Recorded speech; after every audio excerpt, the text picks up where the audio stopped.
Take a look at what happened. সাবেক মার্কিন president Donald Trump এবার গাঁজা নিয়ে নতুন আলোচনার জন্ম দিয়েছেন।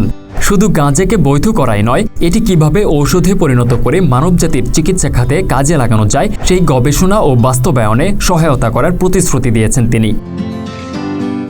সোমবার নিজের সামাজিক মাধ্যমে দেওয়া এক পোস্টে ট্রাম্প বলেন, আমার লক্ষ্য শুধু গাঁজাকে বৈধ করা নয়, বরং এটি চিকিৎসা ক্ষেত্রে কাজে লাগানোর সঠিক পদ্ধতি বের করা।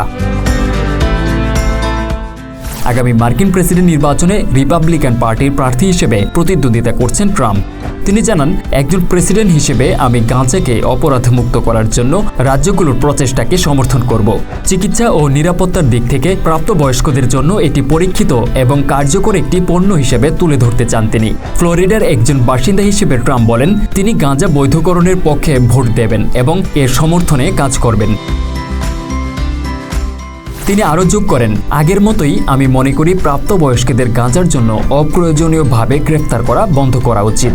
আমাদের স্মার্ট প্রবিধান বাস্তবায়ন করে এই উদ্ভিদের শক্তিকে সঠিকভাবে কাজে লাগাতে হবে। ট্রাম্পের এই ঘোষণা যুক্তরাষ্ট্রে গাঁজা নিয়ে চলমান বিতর্কে নতুন মাত্রা যোগ করেছে।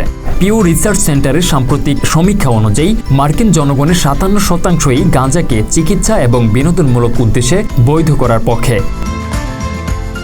তবে এই সিদ্ধান্তের বিরোধিতা করে মাত্র 11% মানুষ মনে করেন এটিকে মোটেও আইনি বৈধতা দেওয়া উচিত নয়। তবে এটি স্পষ্ট যে আগামী মার্কিন নির্বাচনে গাঁজা বৈধকরণ এবং এর চিকিৎসা খাতে ব্যবহার বিষয়টি একটি গুরুত্বপূর্ণ ইস্যু হতে চলেছে। এ বিষয়ে আপনার মন্তব্য কি? কমেন্টস করে জানাতে ভুলবেন না।